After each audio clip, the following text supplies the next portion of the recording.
દારૂ દૂષણ છે અને દારૂના દૂષણ ને જુઓ. આ જોઈ શકો છો, દારૂ પીતા હોય વ્યક્તિઓ જોઈ શકો છો. આ યુરિયા ખાતર, જે યુરિયા ખાતર દારૂમાં નાખવામાં આવે છે અને આ દારૂ તાત્કાલિક બનાવવામાં આવે છે, જે કાચા માલમાં આપણે જોઈ શકે છે. એટલે જે દારૂ પીવે છે એ લાંબો સમય નથી જીવી શકતો.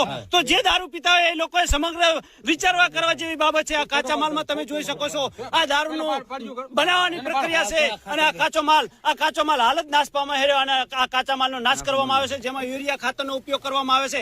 જરા જુઓ, તમારી હોજરી, દારૂ પીવા વાળાની હોજરી કેવી રહેતી છે. એટલે જ કહેવત છે કે થોડો સમય દારૂ પીવા વાળો જીવે છે અને ટૂંક સમયમાં મૃત્યુ પામે છે. 1 મિનિટ જોઈ શકો છો, આપણે અત્યારે હાલ જોઈ શક્યું છે. આ જોઈ શકો છો, શેરપુરા ગામના અગ્રણી છે, દાદર ગામના અગ્રણી છે, ખાખલ ગામના અગ્રણી છે અને રૂગનાથપુરા ગામના પણ અગ્રણીઓ છે. ધધાણા ગામના આગેવાનો અમારા બાબુજી ઠાકોરને પણ જોઈ શકો છો. સાથે પ્રતાપજી ઠાકોર છે, જયસિંહજી ઠાકોર,